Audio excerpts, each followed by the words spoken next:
Basically आज सुबह संस्कृति स्कूल चाणक्यपुरी के पेरेंट्स मेरे से मिलने आए थे कुछ, और पिछले कुछ महीने में कई और ग्रुप्स भी पेरेंट्स के मुझसे भी मिले हैं, सीएम साहब से भी मिले हैं, और उन्होंने ये मुद्दा बार बार उठाया है कि संस्कृति स्कूल ने पिछले कुछ महीने में स्कूल की फीस ऑलमोस्ट डबल कर दी है, 83% बढ़ा दी है। आज सुबह भी उन्होंने मुझे कुछ डॉक्यूमेंट्स दिए और उससे पहले भी उन्होंने सारे फैक्ट्स रखे थे। ये मुद्दा आज फिर मुख्यमंत्री जी के साथ भी डिस्कस हुआ। मुख्यमंत्री अरविंद केजरीवाल जी ने निर्देश दिए हैं कि संस्कृति स्कूल को फीस बढ़ाने की जो अनुमति दी गई है वो वापस ले ली जाए, क्योंकि मैंने रिव्यू किया सारा, मैंने देखा कि कुछ चीज़ों की अनदेखी करके संस्कृति स्कूल को फीस बढ़ाने की अनुमति दे दी गई थी बीच में। उन सारी चीज़ों को देख के संस्कृति स्कूल फीस नहीं बढ़ा सकता है,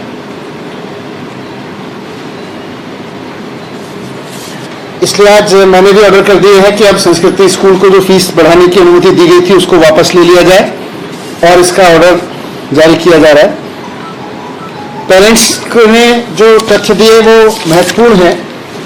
इसमें सबसे महत्वपूर्ण है कि एक गैप होता है, बेस्ट अकाउंटिंग प्रैक्टिसेस की एक टर्मिनोलॉजी है जो सब जगह यूज होती है। इसको जनरली एक्सेप्टेड अकाउंटिंग प्रैक्टिसेस, उसके तहत अकाउंट्स मेंटेन करने होते हैं और उसी के तहत ऑडिट कराना होता है। तो स्कूल ने गैप के तहत अपने अकाउंट्स मेंटेन करके उनका ऑडिट नहीं कराया हुआ है, ये गलत है। दूसरा, 2018 में दिल्ली सरकार ने एक ऑर्डर पास किया था संस्कृति स्कूल को लेके, जिसमें कहा गया था कि 17-18 की फीस बढ़ाने की जो उसमें अनुमति उसने मांगी थी वो रिजेक्ट की जाती है, और उसको रिजेक्ट करने का मेन ग्राउंड था कि उसके पास में सरप्लस अमाउंट था। तो जब 2017-18 में उनके पास सरप्लस अमाउंट था, तो उसके बाद अचानक उनके पास अमाउंट की इतनी कमी कैसे हो सकती है कि उनको 83% फीस बढ़ाने की अनुमति दे दी जाएगी।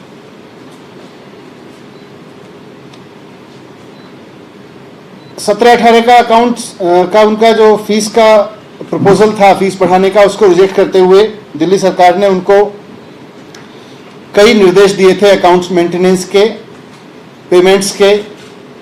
इसी में यह भी कहा था कि जो 7th CPC है, 7वां वित्त आयोग के हिसाब से टीचर्स को सैलरी देने का मसला है, वो आप आने वाले बच्चों पे इस तरह से फीस के ऊपर नहीं लाद सकते जबकि आपके पास में सरप्लस है।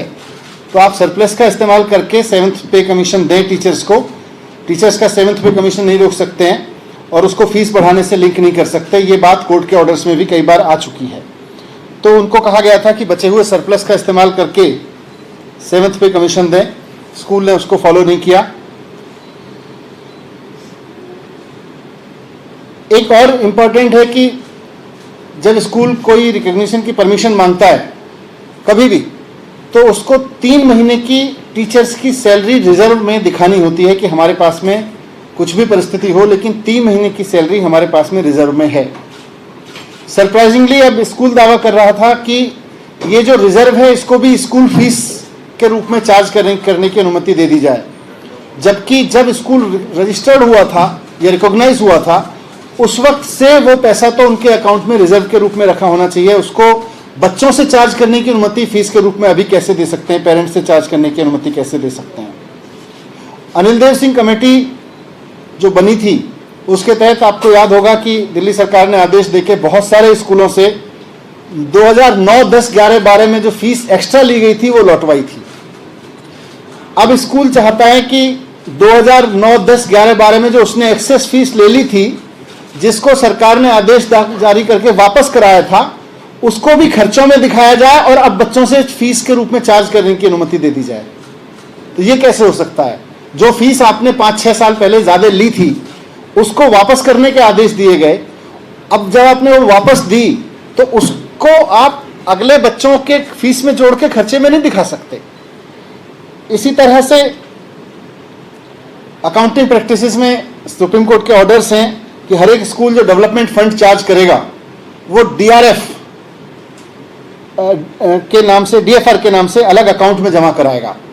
स्कूल ने डीएफआर में अपने अकाउंट में डेवलपमेंट चार्ज तो लगातार चार्ज करता रहा, लेकिन डीएफआर में जमा नहीं कराया था, डीएफआर अकाउंट अलग से नहीं खोला था।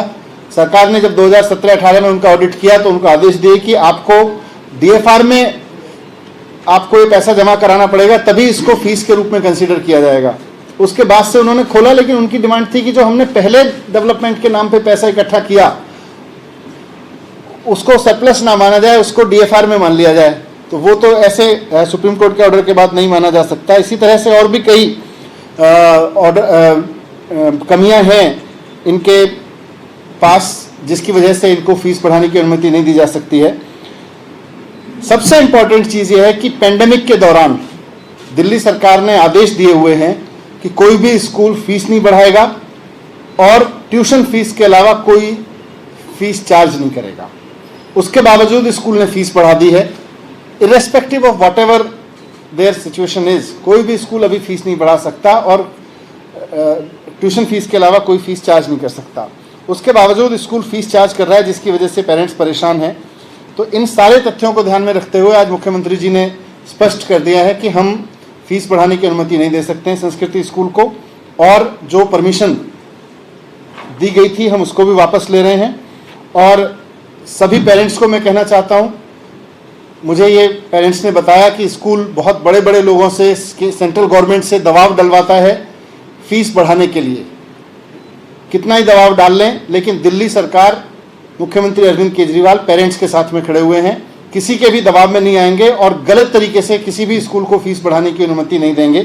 ये मेरी तरफ से आश्वासन है। सर, ये तो एक संस्कृति स्कूल का मामला है और बहुत से स्कूलों से पेरेंट्स से शिकायत कर रहे हैं कि या तो फीस बढ़ाकर, क्योंकि आपने मना किया है कि दूसरे बेड्स में नहीं ले सकते हो, तो उन्होंने फीस बढ़ा दी और फीस बढ़ा के ही फीस बढ़ाने की अनुमति किसी भी स्कूल को नहीं है।